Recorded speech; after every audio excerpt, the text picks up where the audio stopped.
Comme il a été dit à l'entame de cette émission, en intro, donc le signe à décrypter aujourd'hui s'appelle, pour ne pas le nommer, Abla Hoka. Lui s'appelle Bokono Amani, le consultant du jour. Bokono, bonjour. Bonjour. Alors, nous allons parler de Abla Hoka. Que dit Abla Hoka? Ok, bonjour docteur, bonjour tout le monde, bonjour mes chers téléspectateurs. Et tout la clève et des fois que on est au fou Abla Hoka. Et là, vous voulez nous savoir caca. Bon, on soit nous savoir et non ça nous Abla Hoka. Ça veut dire quoi? Ça veut dire que les oiseaux sont en train de vendre et puis l'oiseau, quel oiseau a fait Abla Hoka? Ah, c'est pas ça? Non. Ah, il faut nous dire ça en français alors.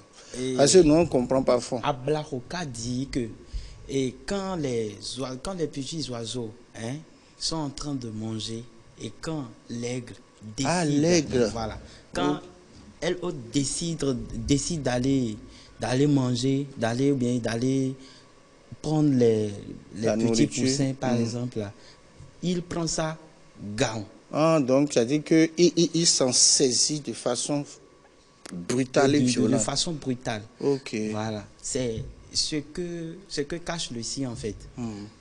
Vous voyez celui qui, par exemple, c'est en consultation, par exemple, et la personne a retrouvé ceci, c'est que il y a des surprises désagréables que la personne va En fait, la rencontrer. personne ne doit pas être distraite. La personne doit être vigilante. Sinon, voilà, quelque chose de... Parce qu'il y a des surprises désagréables et surprises agréables aussi. Vous voyez, à cause de Abla qui est là. Vous voyez. Maintenant, et il y a des divinités. Il y a la divinité Dan et la divinité Torosu. Donc, chaque fois qu'il y a Abla, il y a Dan. Oui, chaque fois qu'il y a Abla, il y a Dan. Et donc, Abla Hoka, et donc, Lio Golio, et ouais, Dogu Dobuja Wahwane. Et donc, Lio Golio, ouais, Dogu Dobuja Wahwane. C'est là ça a parlé de la déité Torosu. Voilà, de la déité Torosu. Maintenant, cette dignité n'est pas la dignité que nous avons naturellement à la maison, mais la personne avait déjà fait 2 avortements qui étaient déjà des jumeaux. Vous voyez. Maintenant, ça a pris du temps. Ça a pris une longue période et quand ça prend une longue période comme ça, ça rentre enfant on dit et jeto et bioto. Donc c'est devenu une divinité Torosu. Là maintenant la personne a affaire à 2 différentes divinités.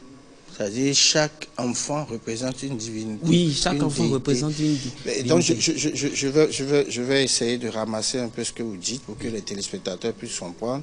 De toutes les façons, lorsqu'on va chez le Bokono et que ce signe sort, que Abla Hoka sort, on doit savoir qu'il faut faire très attention parce qu'il y aura des surprises, de bonnes ou de mauvaises surprises. Vous l'avez dit. Vous avez dit également que sur Abla, il y a la déité Dan, qui est symbolisée de la richesse, mais la déité Torosu également. Et on dit au consultant qu'il y a eu une affaire d'avortement et que l'avortement a un avortement gémellaire. En fait, c'est une grossesse gémellaire qui a été avortée. Et on dit qu'à un moment donné, lorsque les esprits les esprits tombent dans l'eau et deviennent des déités qu'on attribue à Torosu. Voilà. C'est ça, oui, j'ai bien résumé. Voilà. Donc, et toujours dans ce signe, le signe révèle des complots. Ah, il y a des complots contre la personne qui consulte. Voilà. On dit Bébla et ça revient au Bokono maintenant d'annuler ce complot-là. Vous voyez. Donc il faut que de loin le Bokono détruise le complot. Oui, détruise le complot. Et après cela, il y a une sombre de mort, je vais dire. La personne ne vit plus dans leur maison et qu'ils ont négligé. Ils ont négligé et c'est ça qui constitue, c'est ensemble avec cette divinité-là. La personne a une importante place dans la maison qu'il néglige, vous voyez. Donc, c'est ça qui constitue en fait les malheurs qu'il rencontre. C'est pourquoi ces affaires ne marchent pas, vous voyez. D'accord. Donc, il faut conjurer, il faut en fait annuler tout le sort. Et automatiquement, quand le signe sort, ce que le Bokono doit lui faire automatiquement, il n'a rien. C'est-à-dire qu'on doit lui épargner la honte. La honte, on doit l'épargner. On doit faire une cérémonie propitiatoire pour que la honte ne tombe pas dans sa vie. Voilà. Enfin, j'essaie d'expliquer, c'est plus simple. C'est bon? Oui, c'est bon. Franchement, merci à vous, Bokono Amaïrou. Vous êtes Bokono, vous êtes socio-anthropologue, licencié en socio-anthropologie. Donc, vous êtes un intellectuel du phare. Vous avez décidé de quitter Adjagbo pour venir faire le décryptage sur cette émission. Merci à vous. On est ensemble et vous restez quelques instants encore pour que nous démarrions la rubrique qui va suivre, puisqu'il n'y en a que 2. Ça s'appelle le grand sujet culturel. Et aujourd'hui, c'est 2022, année 6, menaces et opportunités. C'est tout de suite derrière ce générique.